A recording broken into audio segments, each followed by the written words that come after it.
આગળ વધીએ સમાચારોમાં જૂનાગઢ લોકસભા બેઠક પરથી કોંગ્રેસના ઉમેદવાર જોટવા ઉમેદવારી જાહેર થયા બાદ આજે પ્રથમ વખત જૂનાગઢના પ્રવાસે આવ્યા હતા। મૂળ ગીર સોમનાથના સુપાસી ગામના રહેવાસી હીરા જોટવાએ જૂનાગઢ કોંગ્રેસ કાર્યાલય ખાતે આગેવાનો અને કાર્યકર્તાઓ સાથે બેઠક યોજી હતી।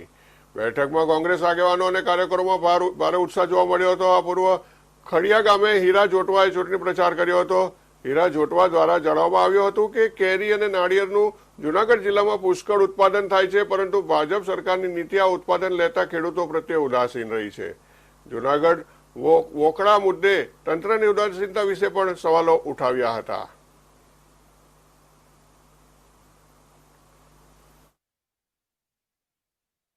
કોંગ્રેસ પક્ષે આ વખતે મારી ઉમેદવારી ફાઇનલ થઈ ત્યારે પહેલા હું આપણા પાર્લામેન્ટમાં આવતા તમામ જનતા અને આગેવાનો કોંગ્રેસનો આભાર માની કે જેમણે એક જ નામ કરીને ઉપર મોકલ્યું અને મારી પાર્ટીએ એમાં મોહર મારી છે। ત્યારે સામાન્ય રીતે આ જિલ્લામાં કામોની વાત કરીએ તો ખેડૂતોને જે બરબાદી થઈ એમાં પહેલા રોકેટ એ ભાજપ ખાઈ ગઈ।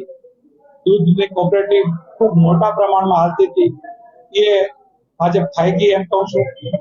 આ જિલ્લાની 3 સુગર ફેક્ટરી ઉના, કોડીનાર અને તાલાળા આ ભારતીય જનતા પાર્ટી આવીને ખાઈ ગઈ।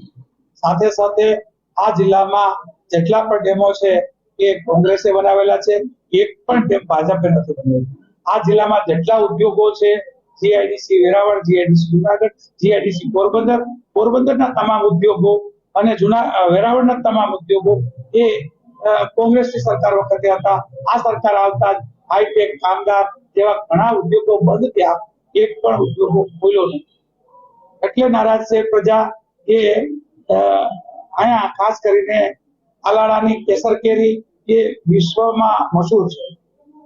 અમારો નારિયેલ એટલે કે માંગરોળ થી લઈને મહુવાનો નારિયેલ ઝોન જે આખા હિન્દુસ્તાનમાં પીવાના પાણી તરીકે હેલ્થ માટે ઉપયોગી થાય છે, અન્ય જગ્યાએ નારિયેળ છે એ ઓઇલ માટે ઉપયોગી થાય છે। એમણે એવું કીધેલું કે અમે આનો કોકોનટ ગોળ કરશું, એવું એમપીઓને વારંવાર બોલ્યા, પણ એમ કહે છે કે એનો કાગળ છે એ સુટકેસમાં છે, એટલે બોર્ડ સુટકેસમાં લઈને ફરે છે 10 વર્ષથી। બોર્ડ હજુ સુધી જાહેર નથી થયું। એટલે આ જે ખેડૂતોની પીડા છે એમએસપી એટલે તમે જે વાવો છો પછી એમાં નિંદામણ નાખો, પાણી નાખો, પછી છોડ તૈયાર થાય, પાક તૈયાર થાય, પછી ખેડૂતનું મહેનતાણ એ મળીને જે ભાવ થાય એ જ આપવાનું છે। ખેડૂતો વધારે નથી માંગતો, એનું કહેવાય એ એમએસપી આ વખતે કોંગ્રેસ આવશે તો આપશે એમ કીધું। સવાલ એમ છે કે આખા વિશ્વ યા તો ફૂડ અનાજ ઉપર રહેવું પડે યા સી ફૂડ ઉપર। સી ફૂડ ના ખેડૂતો નારાજ છે અને જમીનના ખેડૂતો નારાજ છે, તો અન્નદાતા છે એ સૌથી નારાજ છે। એ પહેલો મુદ્દો રહેશે। વાત કરું તો સવાર સુધી કરી શકું એમ છું, પણ જેટલી ગ્રાન્ટ ટેબલ શાળાઓ છે એ એક પણ આમણે બનાવી નથી, બધી બંધ કરાવે છે।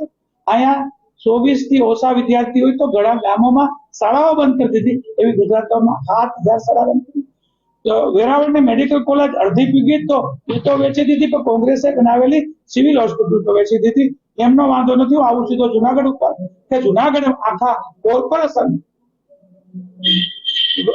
વોકડો ઉપર પીડા પેશકદમી કરી ભાજપના બિલ્ડરોએ, ભાજપના તાનાશાહોએ કે આખો શહેર બરબાદ કર્યું।